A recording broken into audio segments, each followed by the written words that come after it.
Hey, BassGeek here, and a few months back I showed you a jig head that was truly a jaw dropper. Well, this time I've got an underspin version that will knock you out. So that jaw dropping head was the Jaw Dropper by First Gen Baits. If you guys haven't seen that video, make sure you stick around. I will leave a link. This is an incredible jig head you do not want to miss. But they've came out with something that's pretty impressive. It has got an incredible glide to it, and when you twitch it, it does something completely unique. And it's kind of a hybrid between that jaw dropper and something else. Let me show you what they sent me. So we're talking about the jaw dropper, and what really makes this bait unique is this lip right here. What's incredible about this little head is when you're fishing it, you can either set it on the bottom, it'll literally hop side to side, but when you're fishing it in open water, it'll actually glide back and forth, kind of this arch glide back and forth when you put a straight tail minnow bait on it. Could a minky armor shad or a Yum FF sonar minnow, one of any number of them. Not so much when you put a paddle tail on it, but they've come out, First Gen has come out with something a little bit different now, and I want you to check this head out.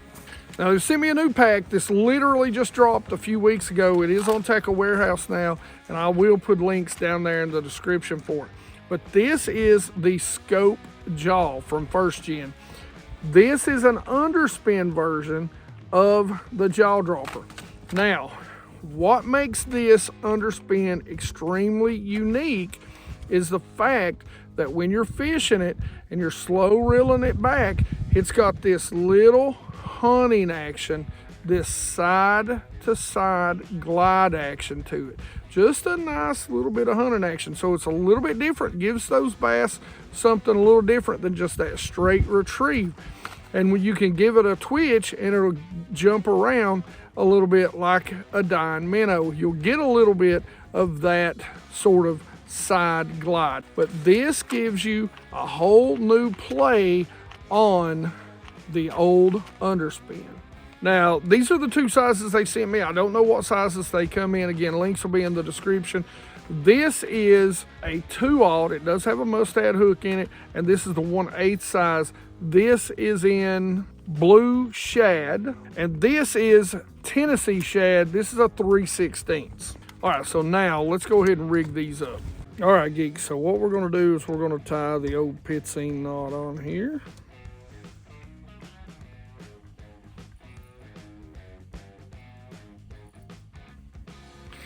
Yeah, that was probably the sloppiest. I'm stabbing myself way to do it. You come through the top loop, pull it, moisten it up so it does slide all the way down, and then cut your tag in. Nothing like a little bit of blood to use as fish attractant. All right, so I'm gonna rig this up with a new bait that I actually got in another video from Ramsey Baits. So we're just gonna come down, come out, twist it around, slide it up, pop it through. There you go. Let's see if we can catch one with it. So rod, reel, and line setup. This is the TFO options. My favorite rods. You can really use this with anything. I would suggest a 7-foot medium, fast action. That way you got a nice little tip. Now, this is a Favorites Rush. I don't think they make it anymore. I'll put a comparable reel down in the description. I really do like this reel. It's been really a workhorse for me. And of course, as always, my pink canine braid to my 100% fluorocarbon canine. Trust me, 10% off. Go try this line, geeks. Pro 100, 100% fluorocarbon, not the fluoro. I love the fluoro. It's co-poly. We'll talk more about that some other time. Go try it out.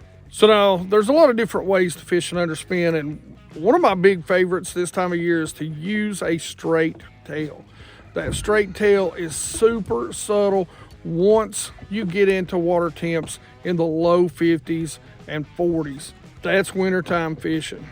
I don't care as much for a paddle tail Once we get into that mid 50s and below, that's how I like to throw a underspin. We hadn't really played with this bait with a straight tail yet, and it'll actually have a slide, maybe a 2-foot side to side walking action. But the biggest way I like to retrieve this time of year, I don't like that big walking action. So what I'm gonna do is I'm gonna throw it out there. I'm gonna let her sink to the bottom. I'm gonna give it a little hop up, and then I'm just gonna let it come back to me. And every once in a while, I'm just gonna shake that rod tip a little bit. Just give it a little bit of a shake, and that'll get that little dart action. A lot of times that can trigger any followers, even in the coldest of water, to bite the bait. As far as hook set goes, you're gonna come straight up, then you're gonna reel down, try to keep those bass from jumping. It is a 2/0 hook. And then you're just going to get them to the boat. Play them, don't force them. I had somebody talk to me about the jaw dropper and bending the hook out. Guys, we were catching 12 and 13 pound striper last winter on the jaw dropper on this rod and reel combo. We never retied the knot, shout out to K9. We never been a hook out. So to me, if you're bending hook out, to me, 90% of the time, if you're bending a hook out, it really is a you problem. I mean, you need to be patient, learn how to play the fish, and get your rod, reel, and line right, guys. That's why we do rod, reel, and line in every single video. It's the most important thing to landing bass. All right, geeks. You really do need to go check this out. The action, that glide when you're reeling it in, the wider glide when you're popping it. And we did discover that you can walk it just a little bit. So an underspin that'll walk the dog a little bit is pretty impressive. Now that's with a straight tail. We tried it with a paddle tail and couldn't get it to do that. But even with a paddle tail, you're still going to get a little bit of that glide. And when you pop it, you're going to get that side to side action. You're not going to be able to, truly walk the dog, but it is still a very unique action that'll get you bit. But if you want to see some more about the jaw dropper head, all right, geeks, let's see who won the BassGeek Baitworks box.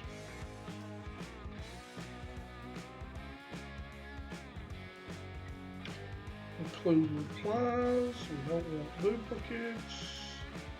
We'll just see, since we're allowing anything goes, if they left the appropriate comment.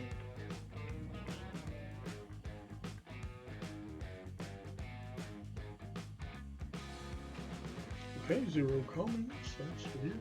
What's going on there? There we go. 162 comments. Let's see what we got.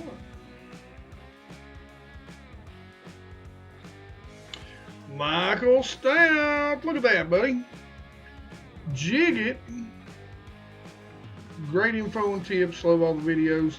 Michael, it's cool that you've won this. I know you follow me. You support us all the time. I want to say thank you. I want to say thank you to all the geeks, especially the ones in the 100% Water Squad, and even those of you who are in the 75 to 80 or 50% Water Squad. I appreciate the heck out of you geeks. Watch when you can. We appreciate it. And big things coming. Thanks, Mike. Make sure you check out this video right here. It is unbelievable the action that this head has. Otherwise, questions and comments in the comment section. You geeks know I love to talk fishing with you. Like it if you like it. Don't forget to subscribe and make sure you ring that bell so you get the notifications. Join the 100% Water Squad. It helps the channel grow. And you geeks rock.